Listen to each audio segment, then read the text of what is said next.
Hello, everyone. So, wow, I see a lot of people already there.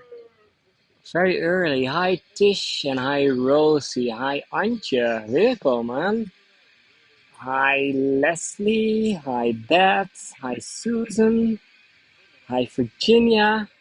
From all over the world, people are coming. I love that. Hi, let's see. Who didn't I? Did I say hi, Beth already?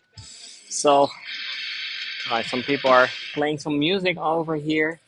It's a beautiful day. I'm in the middle of nowhere, so playing some rock music. No, that's not me, by the way. It's just some people here nearby. I hope you can hear me, by the way. I hope you can hear me.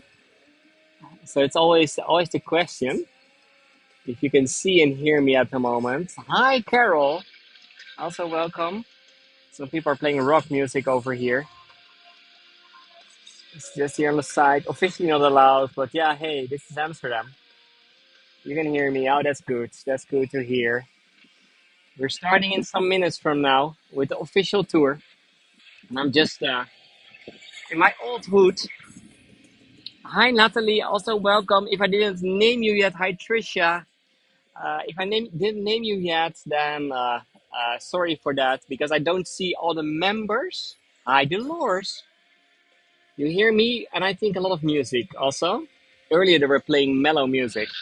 But I think they were seeing me and they were talking about, oh, there's a YouTuber. There's a YouTuber over there. So, hi, Maggie. Also, welcome. There's a YouTuber over there. So, let's play. I'm sitting here in this interesting area over here. Behind me, there's some Dutch words over there. It's saying dicht, that means closed. I don't know, to be honest, why it's saying closed over there, but hi, Gabby. Also, welcome in Amsterdam. Welcome in my city. No audio or no music, I hope. Hi, Vivian. Hi, Lori. Everyone, welcome. And now I try to get back to my old screen again. Not showing my face. I mean, you know my face already, I think. Oh no, it's not working. There we are. I have audio. Hi, Tariq. Also, welcome. While we're here in this very calm place with a lot of soft music, but I'm really excited to be here. Really excited to be here, and I can tell you soon why that is. And it's warm. It's really warm. Hi, Nancy. Hi, Laura. Also, welcome. Welcome in Amsterdam. Welcome in another part. I think I've never done a tour from over here yet on Hago or on YouTube. So that's cool. Cool to be somewhere else. And we have some little cute goods over there because we are here in the water in a sort of a pool that is completely round, as you can maybe see. And this is a very interesting pool because this pool is made in an old storage of gas. So we see over there, there's another old part of the gas factory where they were storing the gas, called the gashouder in Dutch. Hi, Nancy. Oh my God, this music is really too much. So they're really rocking their ears off over here. Well, I wanted to show you when I was coming here about 5 to 10 minutes ago. It was calm and relaxed. They were playing some mellow music, but now I think I want to show that I also like other music. And now it stopped. It stopped. They're checking what kind of music. But everyone, welcome already. I see there are over 40 people now joining. Let me show you my face for a moment. So I don't see the time. Hi, Corinne. So it's good to have you back. I know, Corinne, that Barrett was in the hospital. I hope both of you are here right now. I really missed you. So so crazy Dutch. I don't even know if they're Dutch. I don't think they're Dutch, by the way, to be honest. So based on based on how they're looking, but I don't know. And also, this area over here is very international. So Okay, and hi, yeah, everyone. Of course, welcome in Amsterdam, where we are right now. I'm looking at a very beautiful and green area. It is now 6:30, so it's time to start this tour. Thank you for thank you for telling the time. And I said already, I'm on a very interesting area. A very interesting area because I'm in the western part of Amsterdam, and I really love to start the tour over here because this is my old hood. This is my old hood. For about 7 years, I have been living in this area. We are very nearby the Wester Park. So in Amsterdam, there are several parks. We have our central park called the Vondel Park, and then most of the other parks have names based on their location. So this is the Western Park. We also have the Northern Park and we have the Eastern Park. We don't have a Southern Park, by the way, in Amsterdam, but in other cities we have. But it is a beautiful park. It's a beautiful park that is around the old gas factory. So there's an old gas factory called the Wester Gas Factory, and still some elements of the factory are behind me. So um, they decided after the gas factory was closed, I will tell you a little more about that soon, that they wanted to have this whole area in a cultural place. In a cultural place and also a park. It's both a cultural place and a park at the same time. Over here, this little water you can see, there's a completely round pool, and this water over here is exactly in where there was some storage of the gas, like a very, I don't know exactly how you call it in English anymore. So the one over there where they were storing the gas, that was just behind me. And hi, Stephanie. Also welcome. My name is, by the way, Stefan, guide in the Netherlands and in Belgium. And today I'm back in not only the city where I'm living, but also in the area where I've been living until about 4 years ago. So it is a very special area also for me. And over here, look at this. They're all kind of young coots over here, just searching for some, and hi, Pauline, also welcome. Searching for some food over here in the water for some green. I think these coots are vegetarian. At least they're eating only green over here. So, but I'm gonna walk. I'm gonna walk and I'm gonna show you some parts. And what we're gonna do, because I want to show you several parts of this area. So I'm gonna take my bike. I'm gonna take my bike to get and to show you several parts. And exactly, I also want to give my best to Barrett. Of course, all the help after 16 days in the hospital. That's unbelievable. So welcome back, Barrett. At least. So, and Leslie, good to know that all the hens and coots, all the more hens and coots are veggie. That's good to know. So. I'm following them. I'm following them, not eating meat anymore. So already for several years. So okay, I'm just gonna walk. I'm just gonna walk while people are enjoying their time over here. It is June. It is good weather. Some people are sitting there at the side, enjoying their time. Fijne avond. Tot ziens.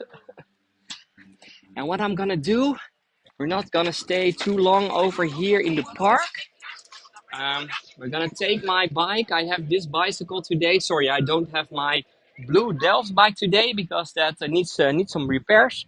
So I just have a simple bike, and I'm gonna take you to several locations. And I said already, this is special for me for several reasons. Not only because I lived over here. I'm just gonna show you for a moment. Not only because I lived over here for over 7 years in total. While I'm trying to unlock my bike with the other hand, but it was also I have to go back to the year 2016. At the end of 2016, I was working for a company at that moment uh, in Leiden, in another Dutch city, and I was thinking, I don't know if I like to work for this company anymore. Not that I didn't like to work anymore. It was more that after doing 12 years projects as a consultant, I was a sort of consultant, strategist, that kind of things. and I thought like I want something else. I don't like this so much anymore, so I'm missing something.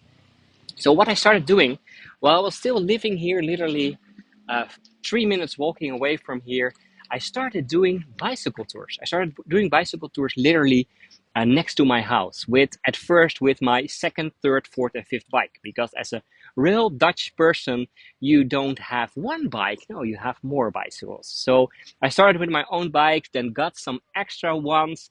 So after a while, I was going from over here with about 10 people to do a bike tour. To do a bike tour, so I designed a bike tour, and that was the start of my guiding career. And I can still remember the first time that I had to do that.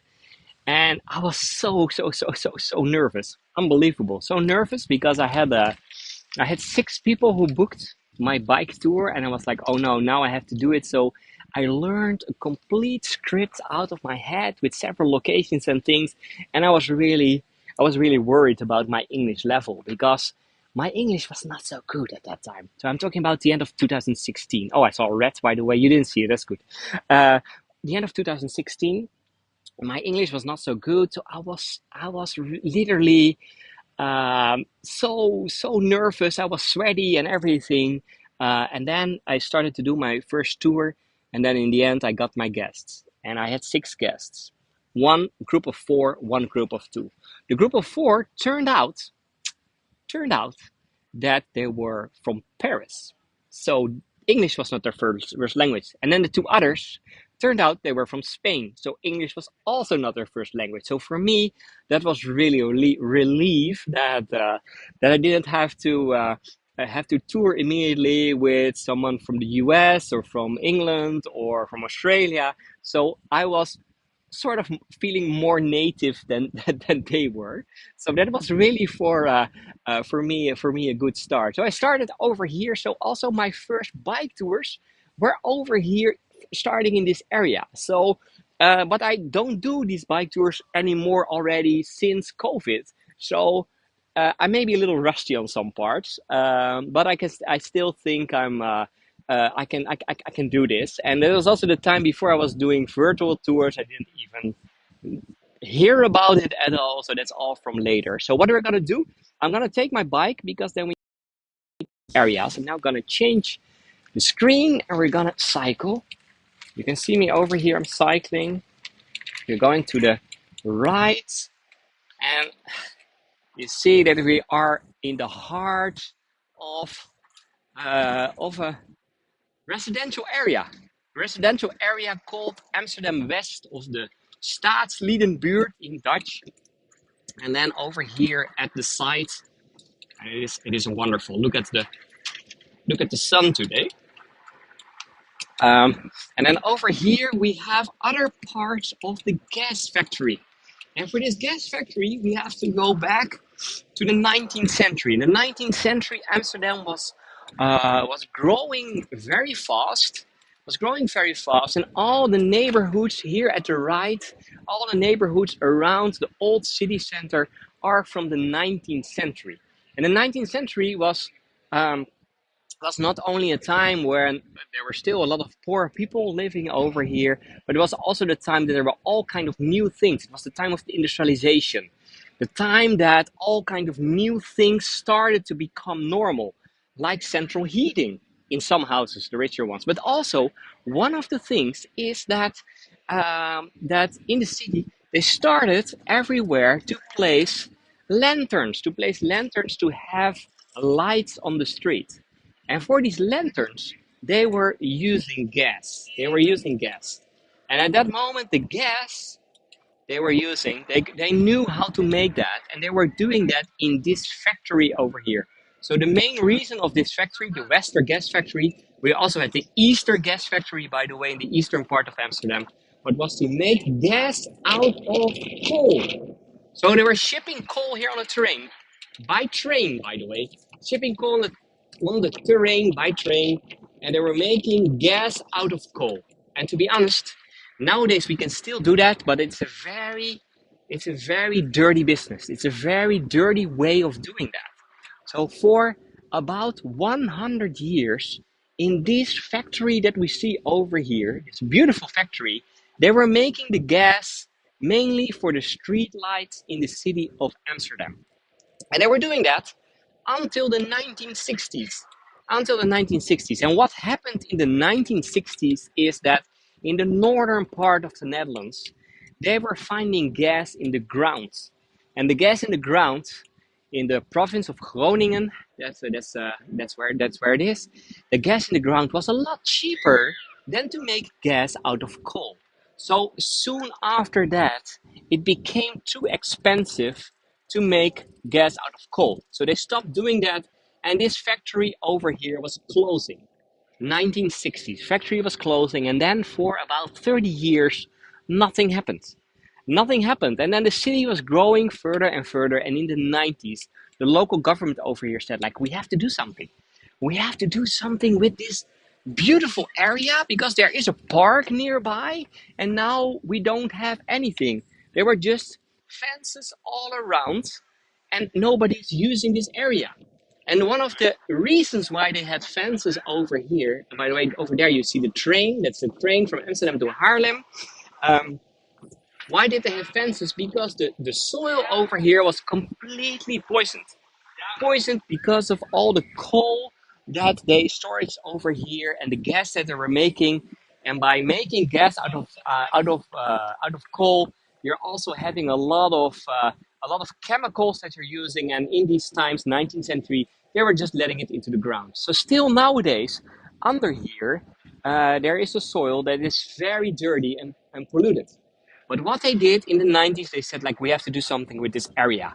So they got money from our central government to make this whole area, this factory area, this old Western gas factory, into a cultural park.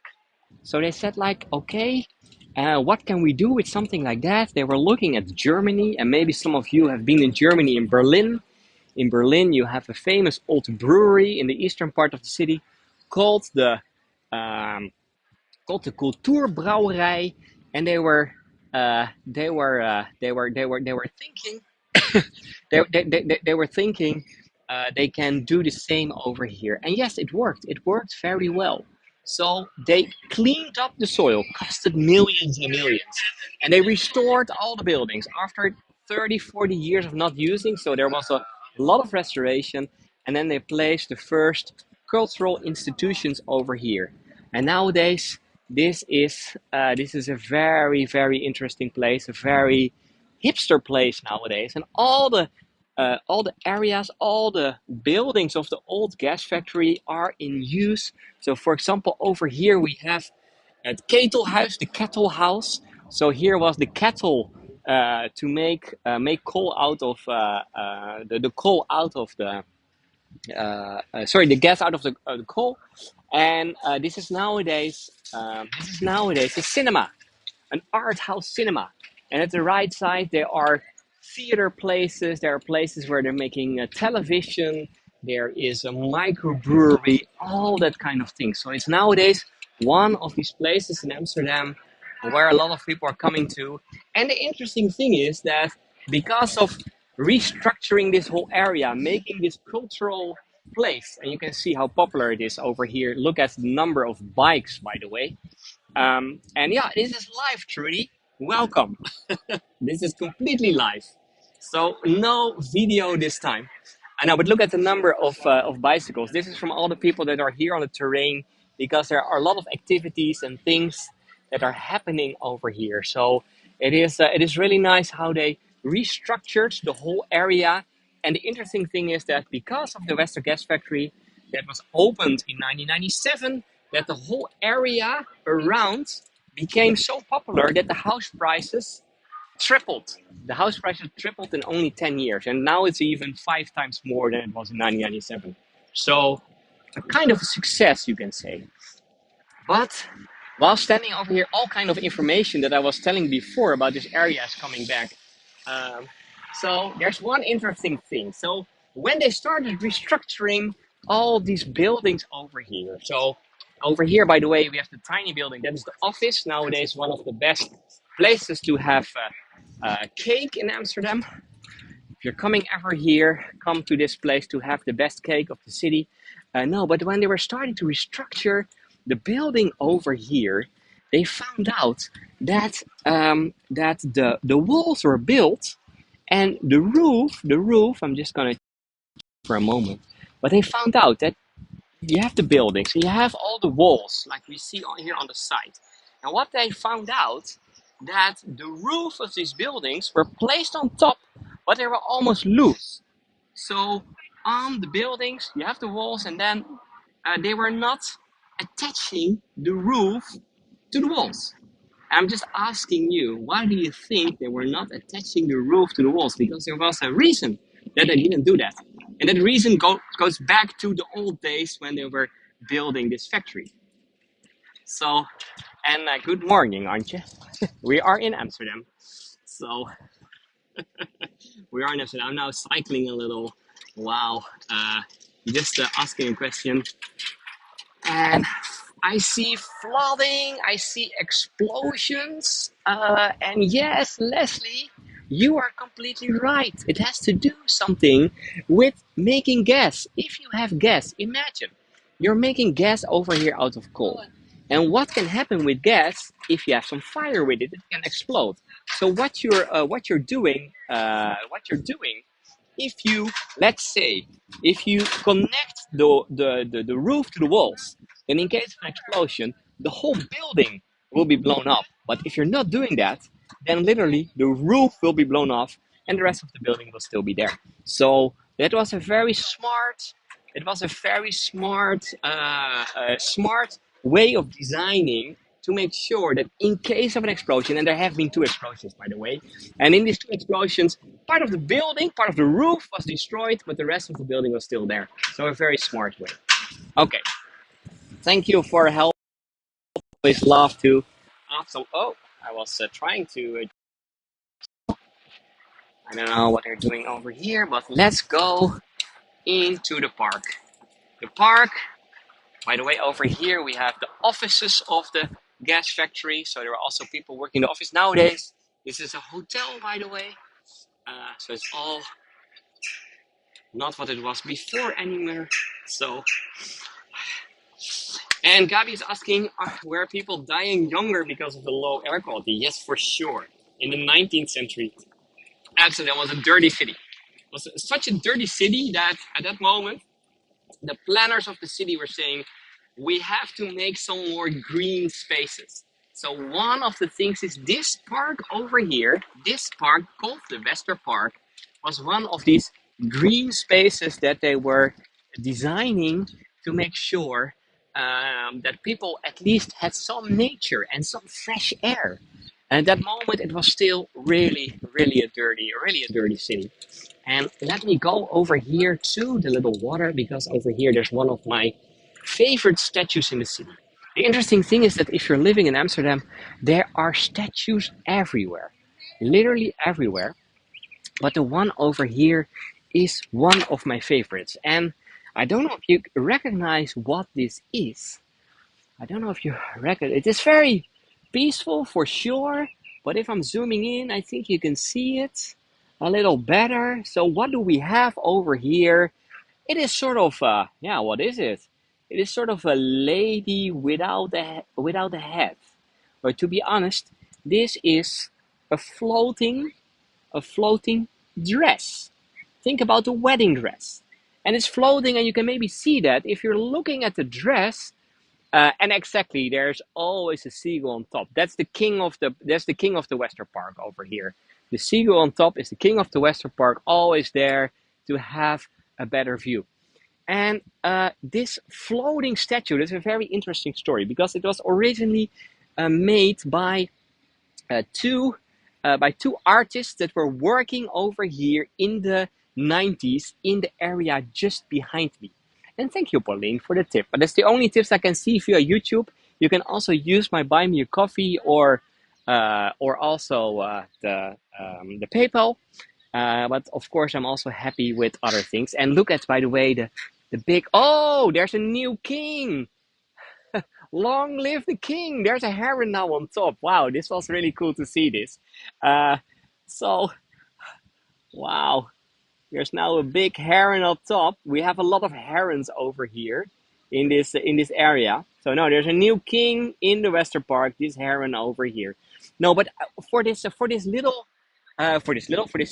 I wanna tell you a little more about this. In the 90s, there were two artists that were working here in the gas factory, and they were making all kind of art.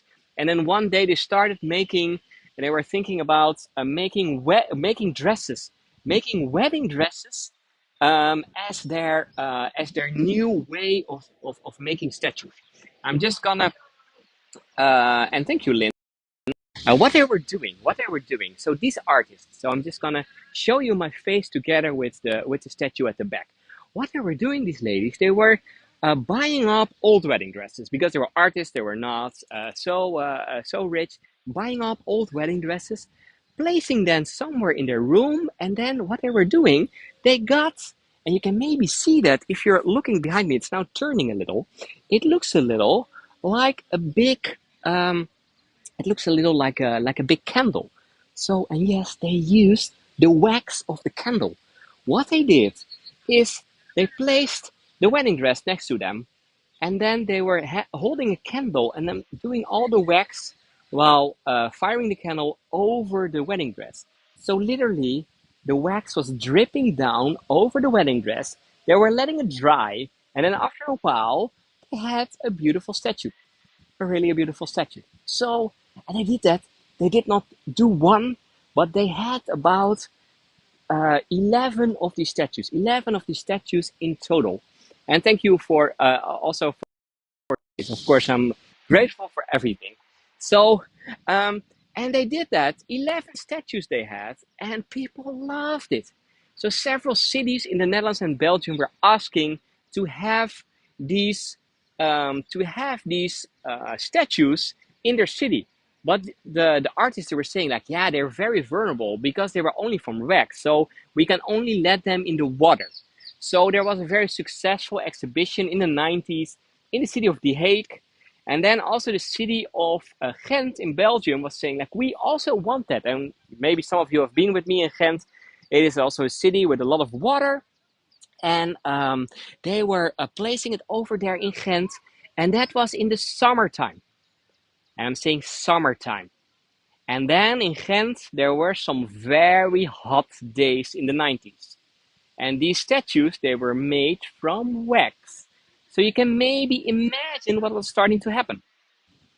10 out of the 11 statues did not survive it because they literally melted. They literally completely melted while while they were over there in the water. And uh, the fire department tried to cool it down, but they were already too late. They were already too late, and there was only one left, and that's the one that we see over here. And why is this one left?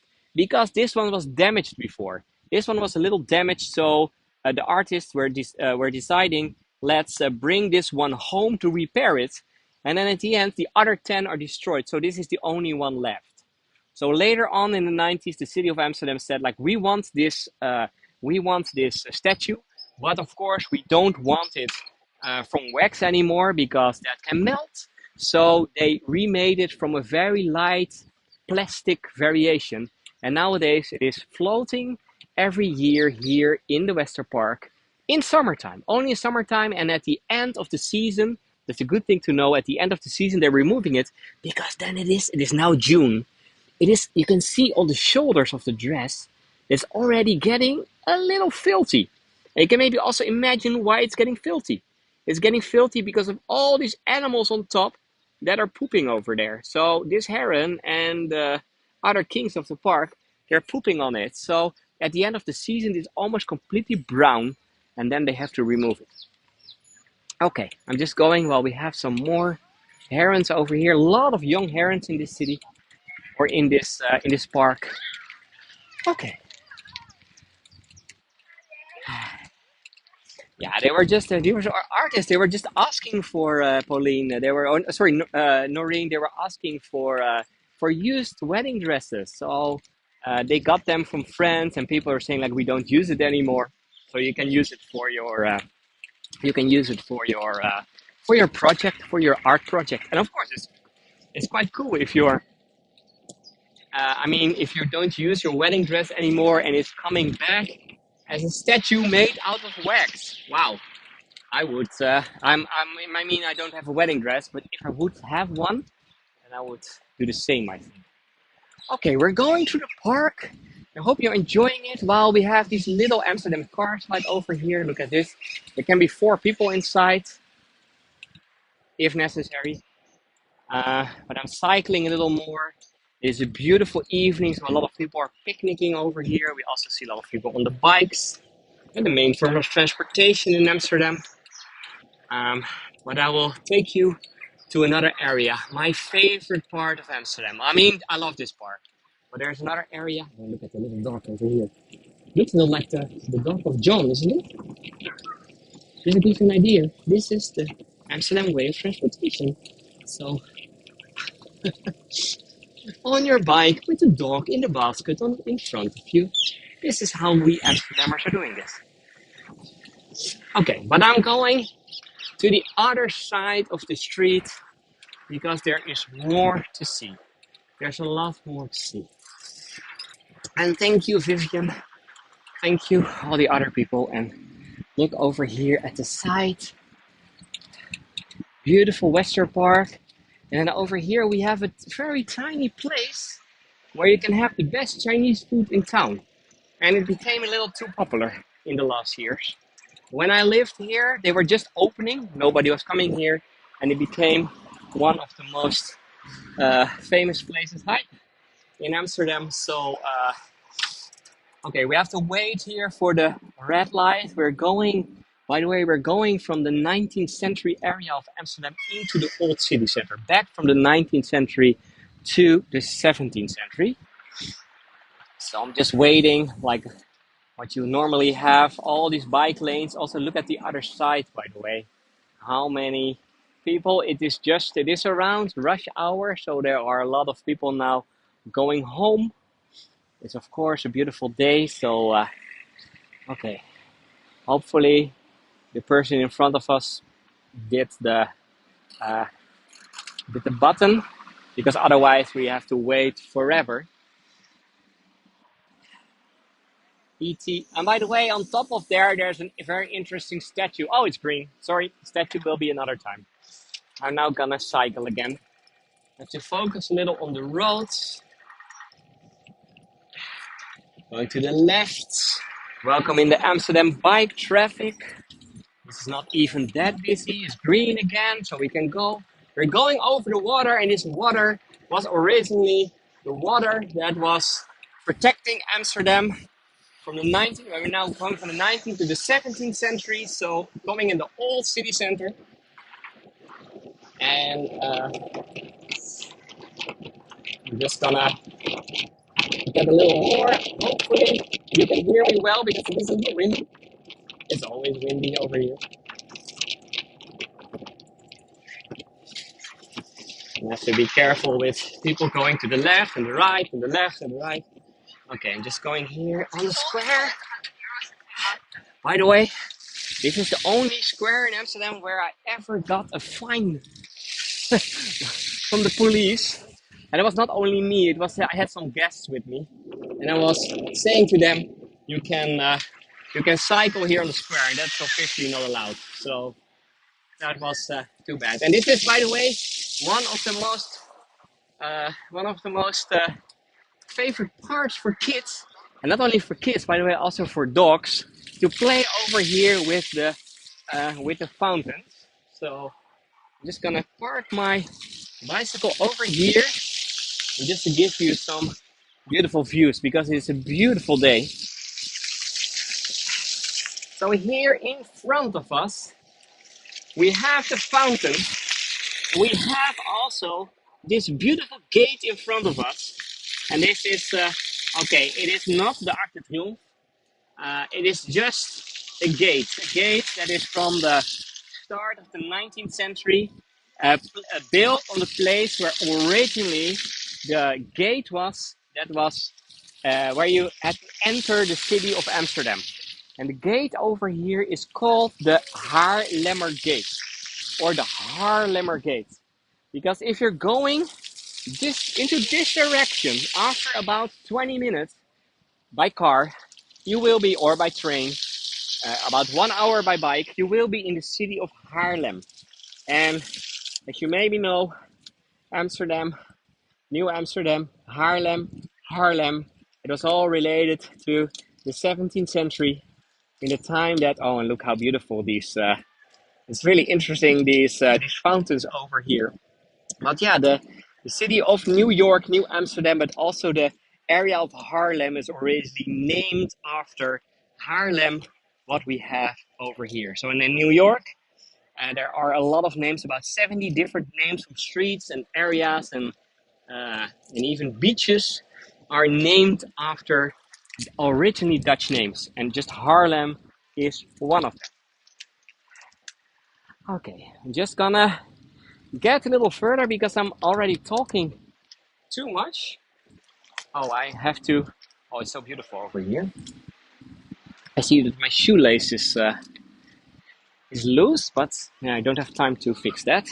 So we're gonna cycle a little further back. By the way, the Haarlemmer Gate is also the entrance to one of Amsterdam's most beautiful, most famous streets, the Haarlemmer Street and the Haarlemmer Dijk. They are in front of us, and the Haarlemmer Street and the Haarlemmer Dijk are uh, yeah, are the streets that are going directly to Amsterdam Central Station. And as you can see, they're nowadays the highways for bicycles. So not a lot of cars, almost no cars are here anymore. It's just for people on the bike. So people that are not living over here or don't have any reason to come here, they will not come here by car anymore. It's just bikes, bikes, bikes everywhere. Okay, let's go towards the gate over there. There's another little car over there, by the way, inspired by Mondial. Okay. Woo. There we go. Cyclists don't wait for lights in London. Oh, in the Netherlands also not. And look at this little car. Look at this little car. Even telling that he's going to the right with his car.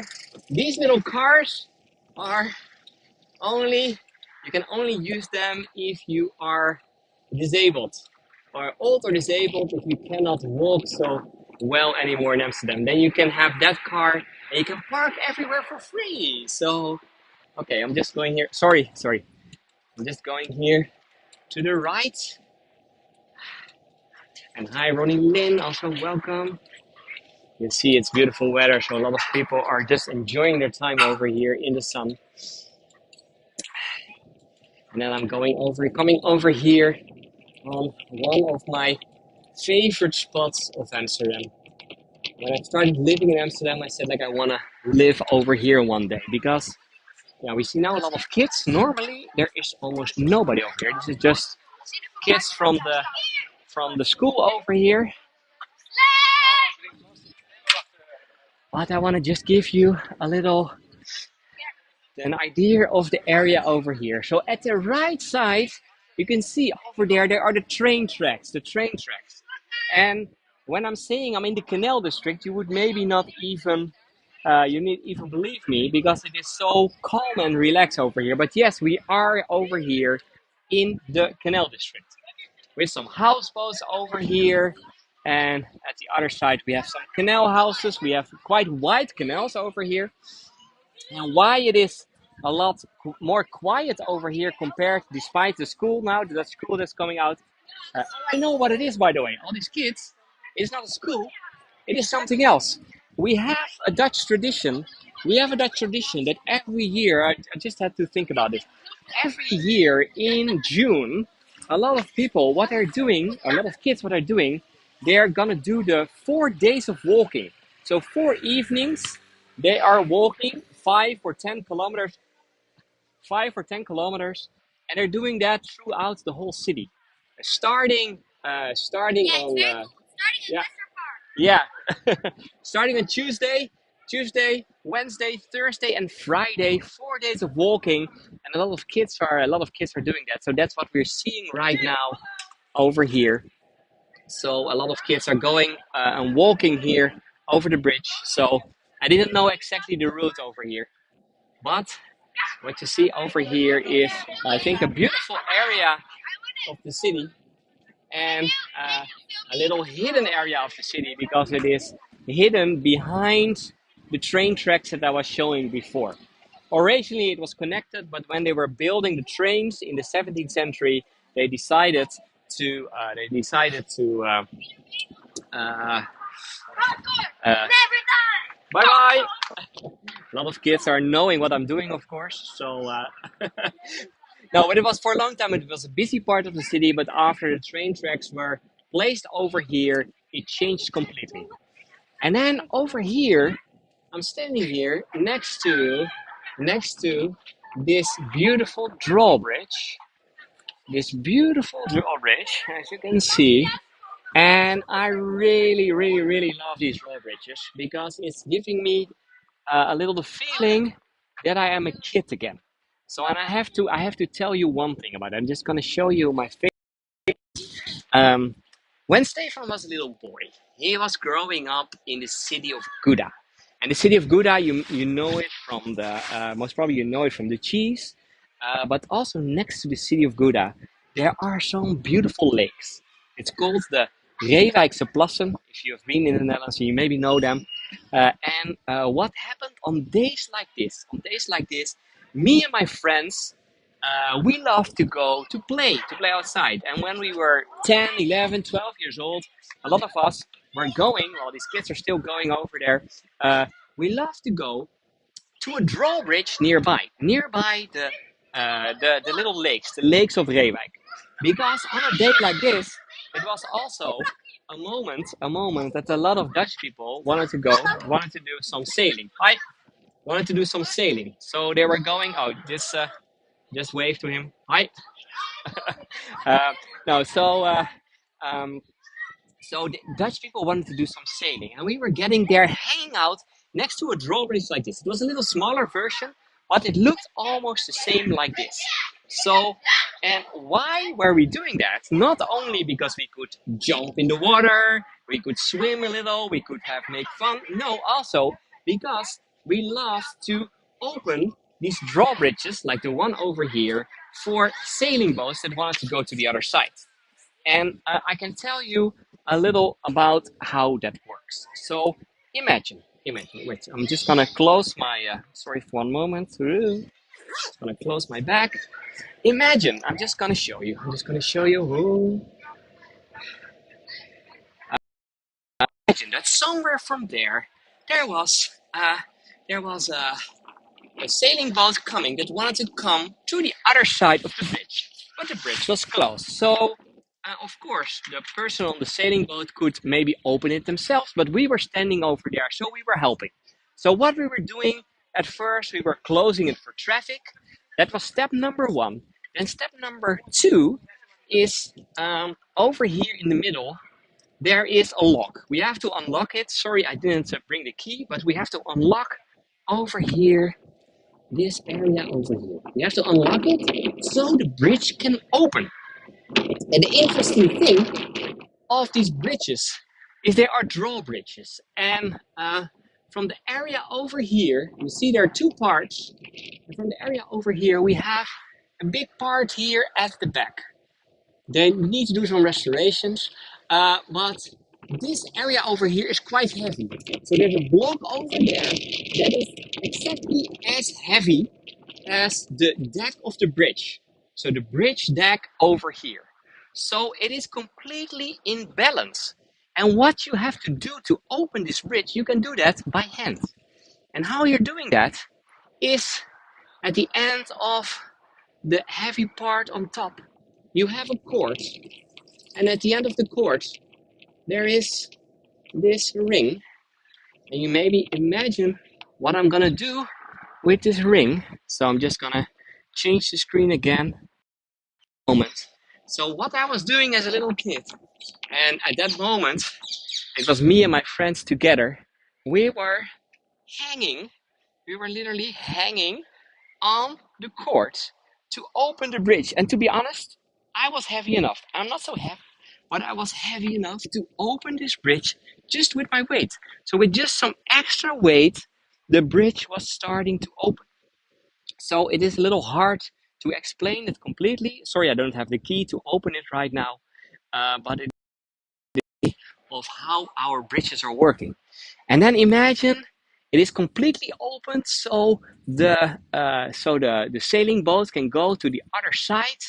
And of course, they really liked it that we were doing that. So what we're doing, and that is the typical Dutch tradition, is we had what did we have with us? And I'm just gonna show you. Just gonna show the camera again. What we had with us was this. You have over here a Dutch clock. So yeah, this is a little touristy one, but a Dutch clock. This is a tiny one. And this Dutch clock, we were hanging it on a cord like this. And then every time, you can maybe imagine, when a boat came to the other side, we were holding this down to the captain, so to the captain of the boat. And what was the captain of the boat doing? He or she, most of the time he was placing a little tip just in the clock. I just don't want to let it fall in the water. But look over here, I have some tip. I got 55 euro cents. That's really a lot. Thank you for the tips. Uh, no, so they were placing little tips in the clock. So that was how me and my friends were making a lot of money. Were making a lot of money when we were 10, 11, 12 years old. And when we were 12, some other kids were taking it over. I think they were 13 or 14. So it was ending, but I still love places like this because it's bringing me back to when I was a boy of just 10 years old, making my first tips. So long before I was doing Heygo and YouTube later on, I already had a job, my first job, where I was relaying on tips. And it was just with something like this. So thank you, by the way, for all the buy me a coffees and all the PayPals and all the YouTube tips. That's really appreciated. But this is how it started. Give just something in my little clock. Okay, there we go. Let's go to again. Because this area over here, I said already, it is one of my favorite areas. Not only because it is so calm over here, but also because you can still see Amsterdam a little how it was in the 17th, 18th, and 19th century. And exactly, Nancy, it is very Dutch, I know. I know, but that's why I'm doing tours in Dutch sometimes after coming back from Belgium and France. It is time to Phil Staples clock. Thank you. It is time to do a Dutch tour again. No, but this area over here at the other side is called the Prinseneiland. It is part of the Western Islands of Amsterdam, and the Western Islands of Amsterdam from the 17th century. And to be honest, the area over here, the area over here, is the oldest harbor of Amsterdam.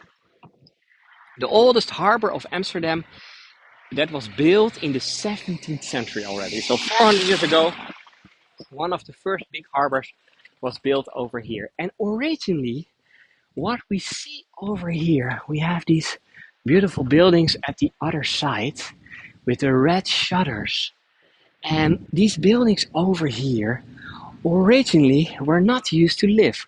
Nowadays, these are very expensive apartments, but all these houses are warehouses. There are warehouses from several levels, 1, 2, 3, 4, 5, 6 levels in this case. Um, and this was just for storage. And to be honest, this whole area over here was only for storage. Only for storage. Nobody was living over here. And there's a very good reason. It is not that people did not want to live over here, but uh, sorry, it was not that people could not live over here, but they did not want to live over here. So they really did not want it. And why was that? Why is there a reason that you don't? Why? What is the reason that you don't want to live in a beautiful area like this? So that was a very practical reason because in the harbor over here, this was the harbor where they were repairing the ships. That is the first thing. So they were repairing the ships. And what were they using in the 17th century to make sure that the ships were not sinking? And by the way, we're still using it nowadays for some other things. That was tar. So this over here at the other side, to be precise, was called the Tar Gardens. Oh, the kids wanna wave at you all. Hello, hello, hello, hi, hi. Oh, hallo. Yes, allemaal, jullie allemaal. Hallo. Nou, lekker wandelen. So, okay, but the shutters are really beautiful, aren't they? Yeah, the shutters. They were the original shutters, by the way, from these buildings. So, no, but they were having making the tar over here. They were using the tar, so that was stinky already. But that was not the only thing. Also, as you can see over here, the name over here of this building, it was called Schelvis. And vis is the Dutch word for fish. So this area was also the harbor where they were placed, where they were bringing the fish. And not only the schelvis, but also the whale was brought over here. The Dutch, we were hunting whales in this time, 17th, 18th century, and we were bringing them over here. And that was the time that the only way to make sure that things were keeping good was using salt. We didn't have refrigerators yet, so you can maybe imagine if you're bringing whales over here after getting them somewhere in the North Sea, far away, bringing them to the land, then they didn't smell that good anymore. So it was really the most dirty area of Amsterdam. Dirty from all the smells, from the tar, from the whales, from also from the herrings and everything. So hardly anyone wanted to live over here. So for a very long time, that was where this area was used for. But of course, things are always changing. Things are always changing. So after a while, in the 19th century, the harbor over here became became too small. Became too small. So what happened is, like, look, by the way, how beautiful it is over here. Look at this little bridge. Now the area over here became too small for the bigger boats, so they literally left this area behind. So that was at the end of the start of the 19th century, and for about 150 years, this area of Amsterdam was just not used. So most of the buildings were here, and nobody was doing anything with it. Um, and then uh, after World War II, what happened is that the city of Amsterdam wanted to restructure the city. And they were making plans to completely destroy this area to make place for more modern buildings. But thanks to some of what we now sometimes call the hippies, this area is still what it is right now. So these people in the 60s, at the end of the 50s, start of the 60s, they started to demonstrate. They started to protest against removing the area over here. And they were even a little violent in that. But in the end, they won. They won. And the local government decided, okay, let's not do this. So what they were doing is they were giving some of the areas to local artists, and they were saying like, okay, you have to take care of this yourself. And some of these people were doing that. We're starting to restructure, renovate all the buildings. And nowadays, I mean, it's now, what is it, 70 years later? Nowadays, it's so 60, 70 years later. And nowadays, it's one of the most expensive parts of Amsterdam. So, how things can change during the time. It's unbelievable. And by the way, we're now standing here again. You see another court because we're now standing here at the most narrow drawbridge that we have in Amsterdam. Only for people on the bike or walking, as you can see. And this little bridge over here, this narrow bridge over here. So we have in Amsterdam the skinny bridge, but to be honest, this is the real skinny bridge. And you can see the name over here is called the Drie Haringenbrug. The Drie Haringenbrug, that means the Three Herring Bridge. Three Herring Bridge because herring was one of the fish that they were uh, that they were uh, that they were bringing over here to the harbor. And yeah, this part of Amsterdam is really You can maybe imagine it now. Why this is one of my favorite parts. It is because we are very central. It's Amsterdam Central Station. From here, by bike, sorry, we're measuring everything in bike distance, is only 5 minutes away. So it's very central, and still almost nobody knows how beautiful and calm this area is over here. With some houseboats, with some green parts. There's also a beautiful part over there at the other side. And yeah, I said already when I was starting to live in Amsterdam and when I discovered this area, I think that it was also 2014, 2015, something like that. I want to live here one day. Hallo, eet smakelijk. Um, and um, to be honest, maybe some of you heard it, but recently I broke up with my wife, sadly enough. But yeah, that kind of things are happening in life, and I had to find a new place, and now I'm living very nearby this location. So the little harbor, the old harbor that we see over here, is now what I can see from the other side, from the home of my very tiny apartment. By the way, it's only temporarily, but I'm happy that I'm now, after all these years, that I can live at least one moment on this little old in the old harbor of the Western Islands. And it's also the area in Amsterdam where you see a lot of the drawbridges.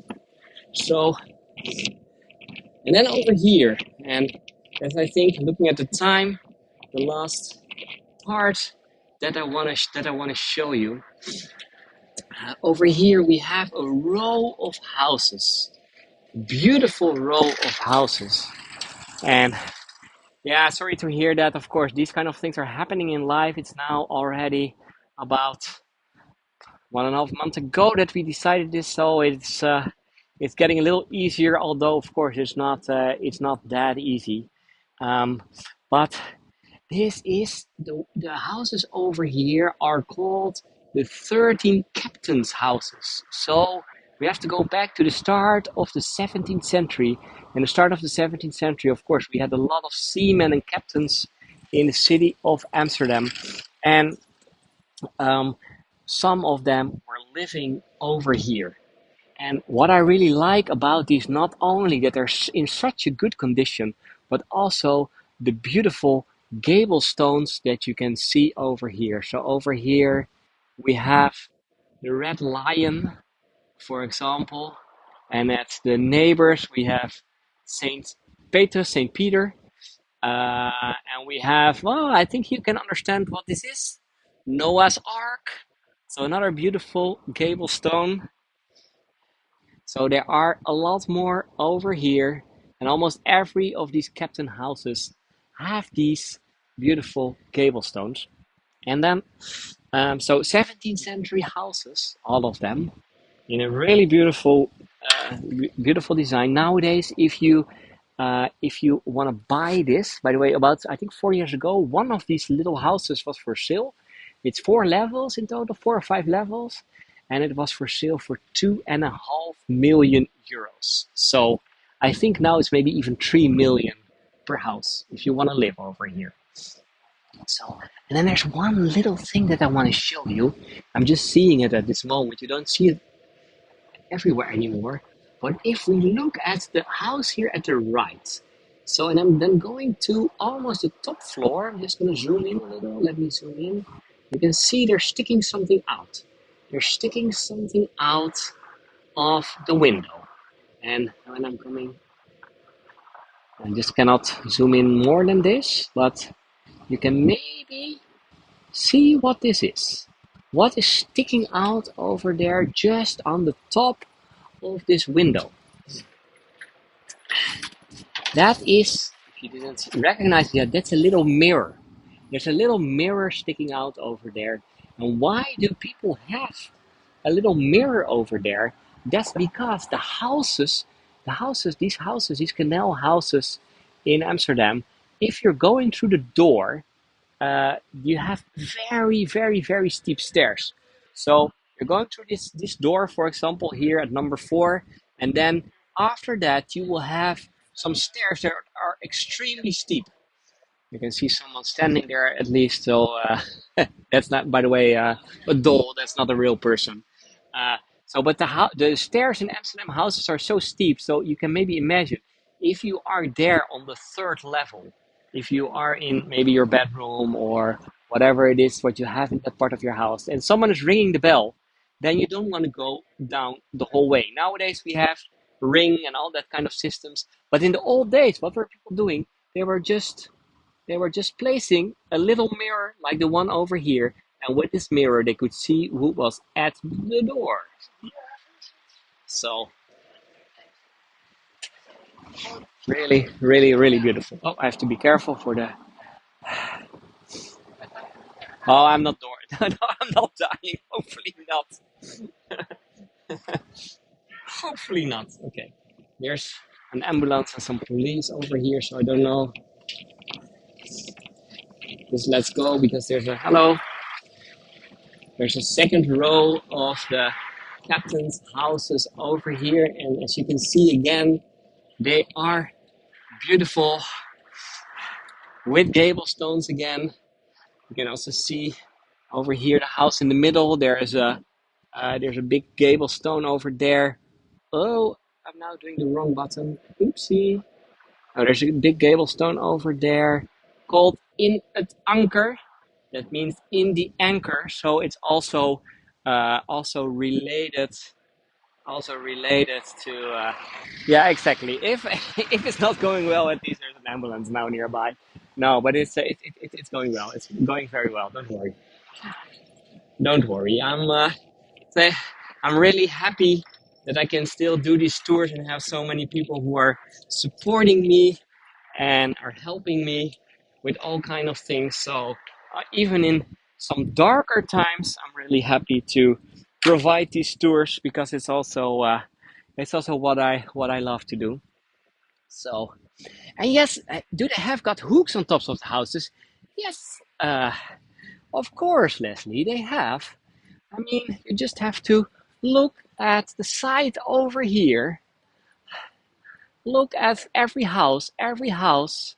We have also a beautiful lampposts. By the way, these were the lampposts we were starting at the gas factory. And these lampposts nowadays they have LED lights, but originally these were the same lampposts that were used for the gas lights. So from the 19th century.